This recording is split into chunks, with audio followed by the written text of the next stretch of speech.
Hey everyone, welcome back to the Archangel 15 and my ongoing Theory of Everything presentation series. This is video number 12. Please view all my presentations in sequential order for the best viewing results. We're finally coming down the home stretch. I actually have everything prepared. There's going to be 15 parts in total. And like I said, this is part number 12. And I'm going to probably just go through them. For whatever reason, I've just had all this information come to me very rapidly. I don't know if something bigger is cooking, kind of like an intuitive sixth sense. I feel compelled to get them all done. At this point, with all the craziness in the world, nobody can really be certain about anything. At some point there may just be an all-out collapse. Things may go dark. I'm already starting to see major instability just in our whole democratic process of, what happened recently in Washington, D.C. with first the Black Lives Matter riots and then the counter protesters for the whole thing with Trump, which is nonsense. There's absolutely no proof whatsoever of any wrongdoing in any of the elections, and it's basically him trying to start a whole bunch of nonsense. And it's really sad, in my opinion, to see this country in such disarray and such a lack of leadership. Moving along, so we're going to start here, and I mentioned a quote in the past from somebody that I had met, and he said that we become human doings instead of human beings. There's a lot of truth to this in a broader sense. There's this notion of the American dream. And for everybody, this is a different concept. For some, maybe it's to have a huge house on the beach with nice cars and supermodels feeding you grapes. For some, maybe it's to be a philanthropist and generously give your money and your time and be in a position where you're able to do that. I have one that personally has stuck with me. One notion that has stuck with me. A gentleman named John, I used to be friends with many years ago. He actually passed away from pancreatic cancer. But he said the American dream is basically to give your kids a better life than you had. And I think that really makes a lot of sense. And in this day and age, 2021, it's never been harder to do that. I try to make this presentation apply to the whole entire world, not just America, but obviously my worldview is from America, and there's kind of an interesting perspective there. And I think this notion probably applies to other countries as well. I've traveled the world, not as much as I'd like to in the future, but I can tell you that this is not relevant everywhere you go. Some places there's just a serious dismay and lack of hope. Like I said, it's never been harder to do this, unless basically you're a silver spoon. I use this term, very widely. Silver spoon, people who are born, into money, and or basically people who've had a business handed to them on a plate. The daddy gave them, started them out, or paid for them to go to medical school, or paid for them to. You get the point. I know a thing about hard work. I grew up, watching the Amish my whole life. They work from sun up to sundown. I love the idea and concept of hard work. There's nothing better than the feeling of just looking back, at your accomplishments for the day. And but let's be real here. Screw work, F work, whatever you want to say. No one really likes to do it. Nobody really wants to do it. And essentially, when you really boil it all down and you wake up and you smell the coffee, it's our greedy capitalistic society that perpetuates this heinous crock of you-know-what. If you don't think that we already live in communism and already have for many years, you're very naive. Just even look at how hard it is to start a business. Like I said, this whole concept of the American dream, you used to be able to start with such a little bit and then work your way up. But I mean, like the red tape and just the barriers to entry are immense. You have to get permits. You have to get have a facility to do something, and to do this, you're going to find that you have to basically have yourself leveraged into massive amounts of debt, and then there's a behind the scenes player, which is like the Freemasons, and every little small town is basically controlled by these Freemasons and subsequent now global conglomerates. And you will be if you don't conform and play their little game, then you're going to be forced to default on your loans, and your credit will be left in ruins, and it'll embarrass you, and just put a major dagger in you. They know how to give you the coup de grace, so to speak. I've personally embraced the AK-47. I've talked about the AK-47 in the past. They said it's killed more people than cancer. It's won revolutions, and it's such a simple design. You know, like there's very minimal working parts. You could drag it through the mud. You could throw it on the ground. You can step on it, and you know, you still chamber around and do what you need to do. And it's like the same thing in business, in the business model. It's like less is more. Like, you know, you're almost better off like trying to sell something on the corner out of like a back of a pickup truck or something than you are like going through all the work to start something. And you know, like the more you have to lose. You know, this really wasn't the heart of this presentation. I just kind of wanted to embrace this, and I'm starting to close everything out here. This is, like I said, part 12. We're going to end on part 15. 12, 13, and 14, I have a lot of nice stuff, and then 15 is essentially like a final thoughts. So understand this notion, like this level of greed that's implied into our society. And I've talked in the past about how, you know, we're taxed at over 50% and have been for quite some time. It's already the haves and the have-nots. You know, they want this complete two-class system that I'm going to get into here in a minute. And I'll tell you why they want it. And the debt, like I said, it controls your aura of consciousness and your purity. And they take this from you by enslaving you and your kids. And look at our country, just how deep in debt we are. And like I said, this didn't happen overnight, and much of it was avoidable. I mentioned the epigenetic connection between our past lives and how it gets uploaded to our children.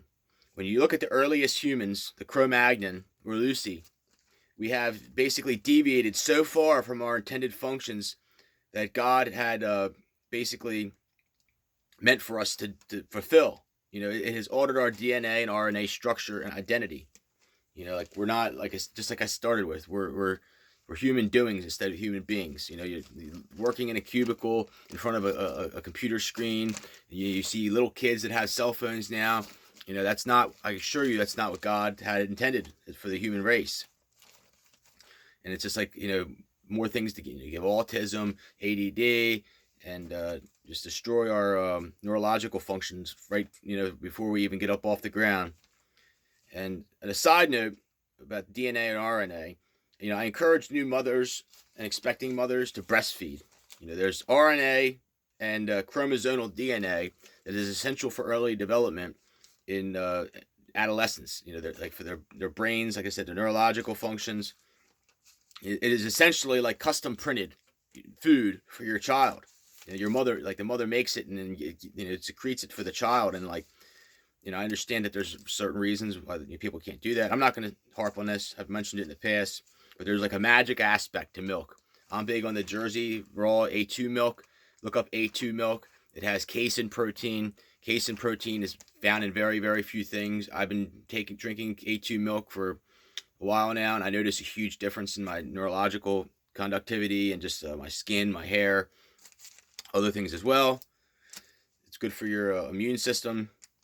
And, you know, I question mothers who refuse to do this for varying reasons.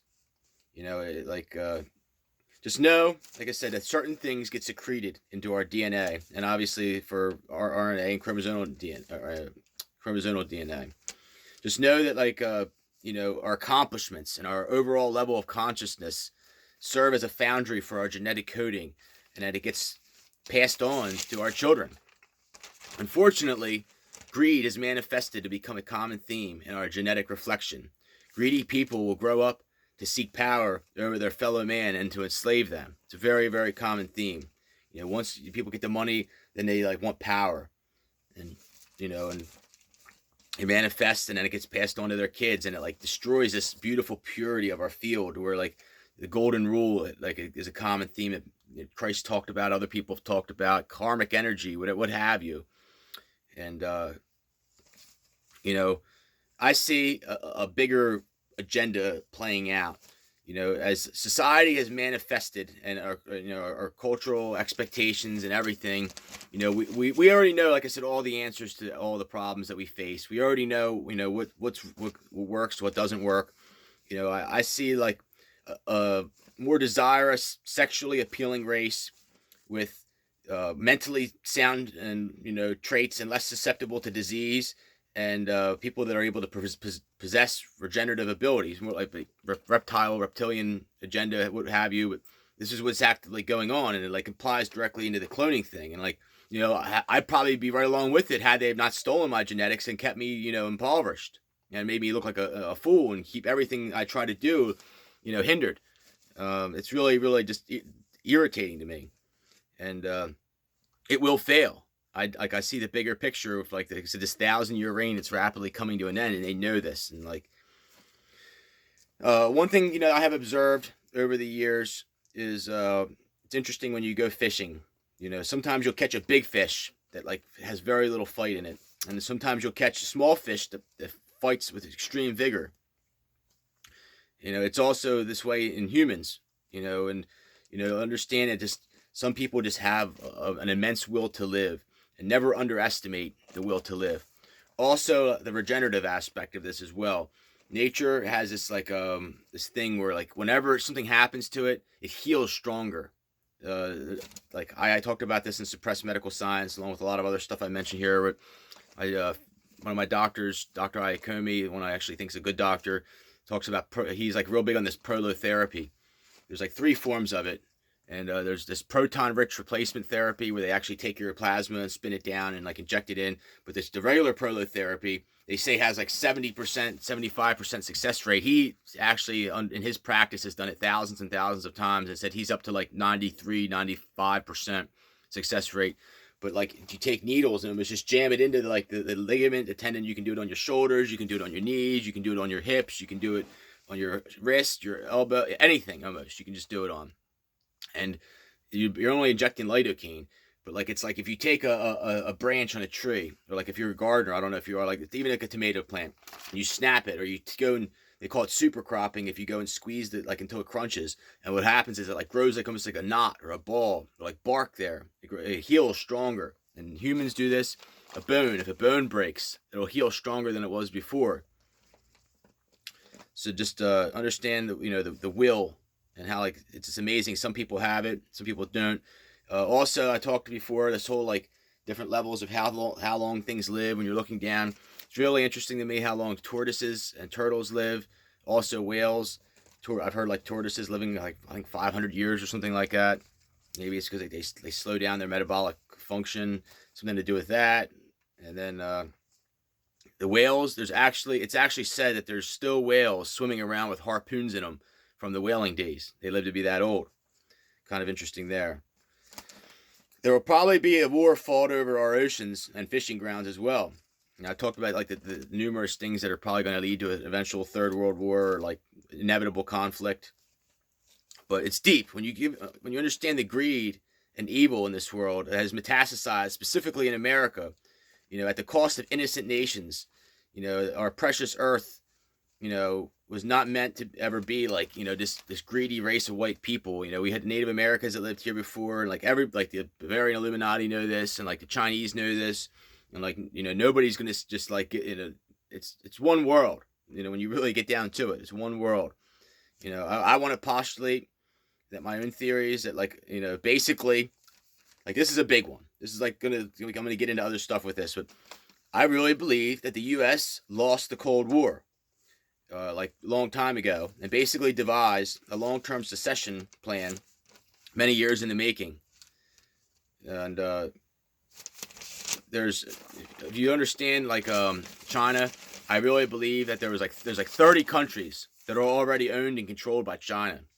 And like this is no BS. Like you can believe me or not believe me, but there's like at least 30 countries over in that region that are already owned and controlled there. My friend from Khabarovsk has told me numerous times about like the conflicts that go on in the Sea of Japan, and there's like all these islands over there that like all these countries are fighting over.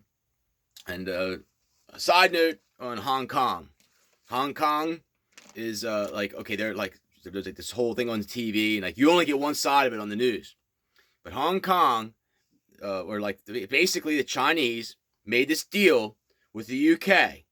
It was like many years ago where they were going to lease Hong Kong to the UK for 99 years. It was a 99-year lease. Well, it turned out that 99 years was up, and China says, okay, we want our land back, and tough crap that you built it all up and made it this mecca of world trade that you did. That's your fault. You should have considered that before trying to renege on your lease. So like understanding that basically the Chinese are justifiable in any type of wanting to take back that land. It's their land to begin with. And it's the UK and the greedy wasps that like manipulate the currency systems all over the world and like basically fuel the fire by starting these fake wars, and you can just like follow the money and the greed and the evil right back to like a small group of people, the Roman Catholic Church and others.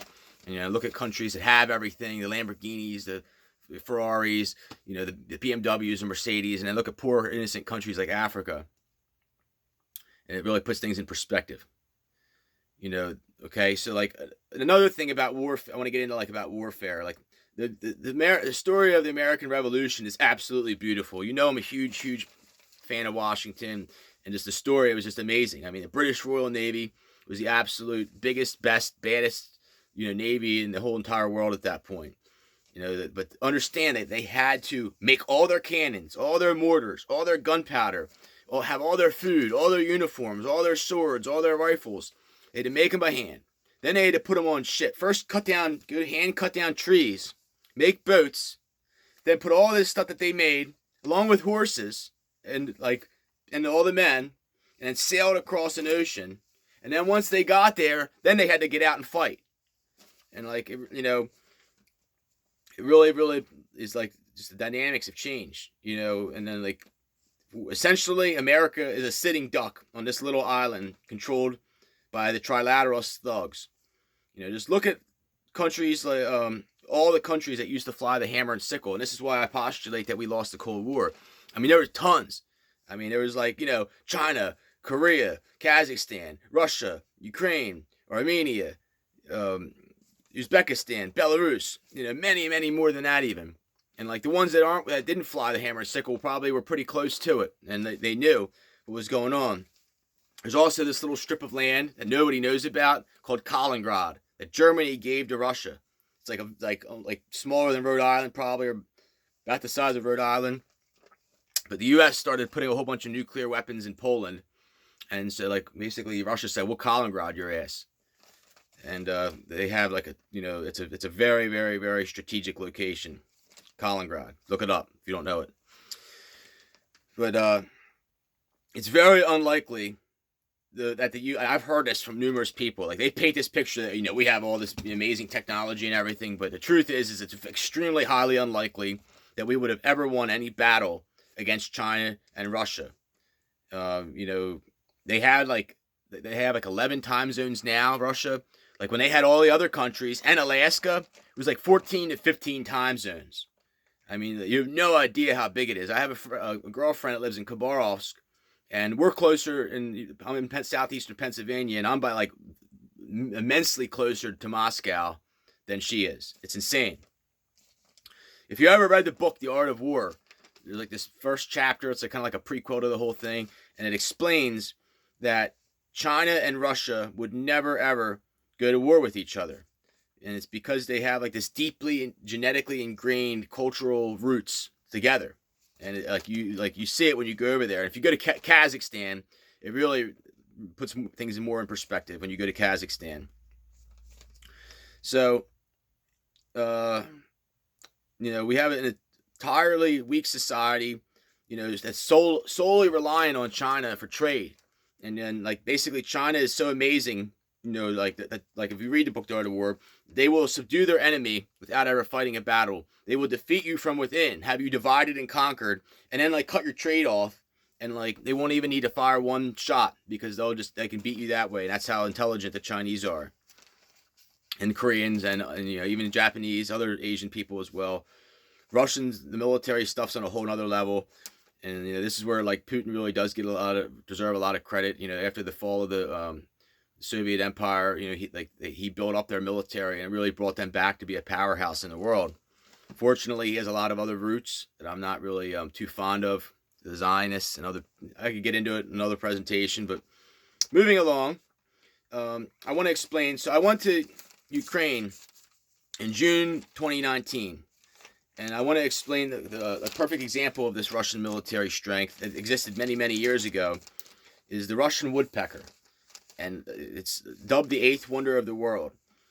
I'm going to go into this stuff, and then I have a little presentation on Chernobyl that I want to do. But, okay, so the Russian Woodpecker is essentially, this is the whole history behind it. This will blow your mind, actually. It's really interesting. So, like, from what I've gathered, and I've read numerous books, the Body Electric talked about this, mind control, world control, mass control.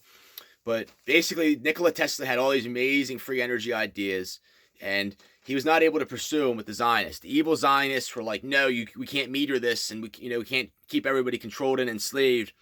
And, it's not good for the economy. So, no. So he went over to Russia and gave these ideas to the Russians, these free energy ideas. And on July 4th, 1976, the Russians fired, this was in Ukraine, near Belarus, actually Chernobyl. Understand that Chernobyl was a very high-level military base. Personally, another little conspiracy, I believe that they allowed the Chernobyl incident to happen to stop people from coming to their base. It's just, I'm not saying that they definitely did, but if you go there, it was a huge base before it was ever the reactor site. This Russian Woodpecker is also called Duga radar. I think there's 1, 2. I think there was 4 of them at one point. There's only 2 of them that I think still exist. One of them is the one that I this famous one. This was actually the reason that I went on this tour. The main reason. If this wasn't there, I probably wouldn't have gone to the Chernobyl tour. But I'll show you pictures here in a minute. The other one's in Khabarovsk, right near where my friend lives, I believe. This thing is Duga radar 2. But so they fired up this nuclear, or not on July 4th, 1976, this Russian Woodpecker. This was before the nuclear reactors went into commission. Before. And this thing was supposedly, and you can't search this on the internet and find it, but supposedly it had 7 Tesla generators. It used free energy drawn from the ground. 7 Tesla generators. And I forget how many megawatts of power this thing took to fire, to emit these frequencies. So it emitted frequency. It was a frequency generator. It emitted a frequency around the ionosphere, went all the way around the Earth, and came back. It had 3 purposes.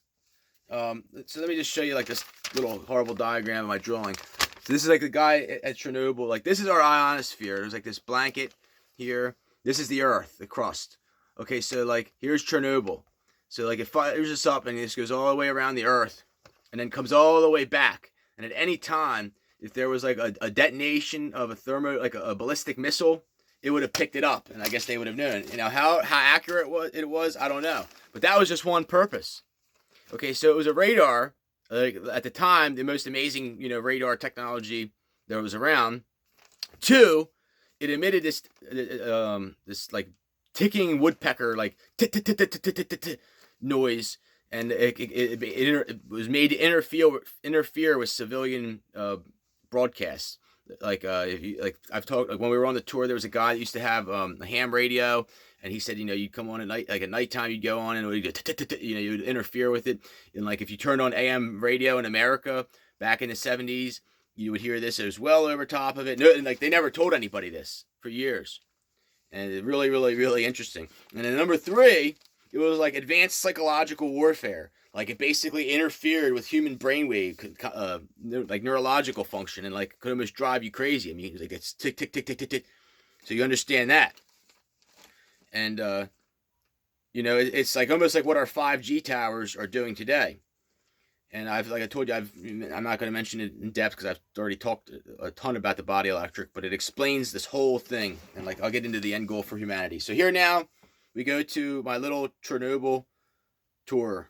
I figured I'd throw the whole tour of Chernobyl in because it's really cool. Some people are really into this.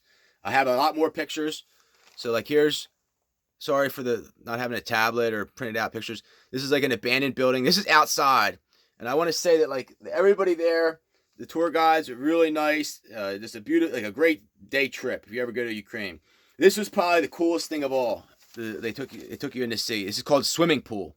It was they had an Olympic team there. Like I said, the people that were at Chernobyl were actually high level Soviet scientists. I forget how much they were paid, but they were paid significantly more than the average people in Moscow of the day. They were nuclear physicists and engineers. And like I said, it was a deep, deep level secret military base. Keep that in mind. And so this is a Ferris wheel, kind of crooked there. Ferris wheel. they had like this amusement park, real creepy. Sorry for having this rotated here. So yeah, there's a better one of the Ferris wheel. Okay, then there's like some bumper cars, kind of cool, and another building. Everything's grown up. Like just they have, I guess, the streets cleared somewhat for the tourists, but like it's pretty amazing from an ecology standpoint, like how quickly things deteriorate. So here's one that's really interesting. They have these wild dogs, and like it sounds scary when you go there. Oh, like the wild dogs, like they attack you or something. But no, the wild dogs are actually really cool. They're really nice. They actually follow the humans because the wolves will get them. The humans, I guess, occasionally from time to time will give them food, and that's why they come to the groups of the humans. But supposedly, like, there's wolves there, and like the wolves, the tour guide said that they've only ever seen a couple in like the whole years that they've been doing the tour. There's like a stadium of sorts, stadium there, really cool as well. See that? Like, it's real impactful. They built these big containment barriers over top of the reactor sites, and I think they started to remove them finally, from what I hear. But like when you get in here, this is the containment zone, and you're supposed, like, they actually let us out, but you're not supposed to get out because of the radiation levels are so high. And okay, so here's the Russian woodpecker, and this thing is huge. Like, I'm telling you, like, the picture does not do it justice. Like the picture does, no picture can like basically capture the whole thing.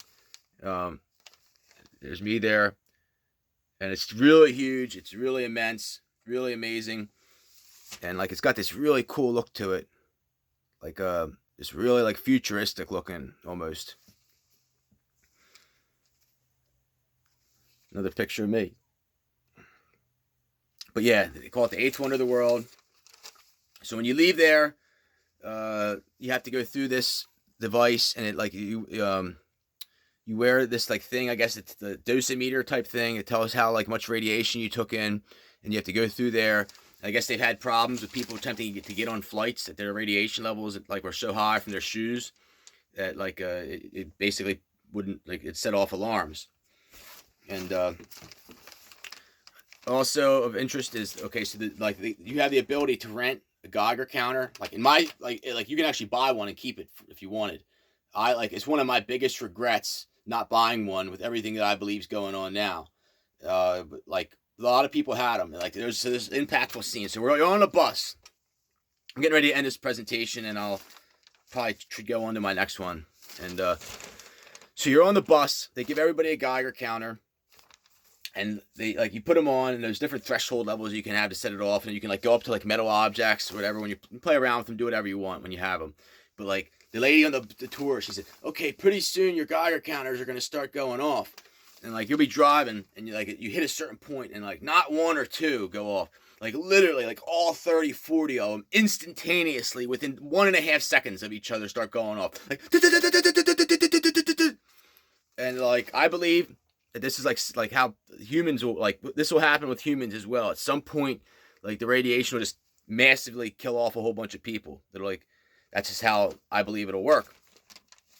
But that's my little Chernobyl tour. I was going to do a separate presentation, but I figured, why not incorporate it into this? It kind of like gets into the subject matter I was saying. But the Russian woodpecker, like I said, it's really interesting stuff on it. It's really deeply suppressed as well.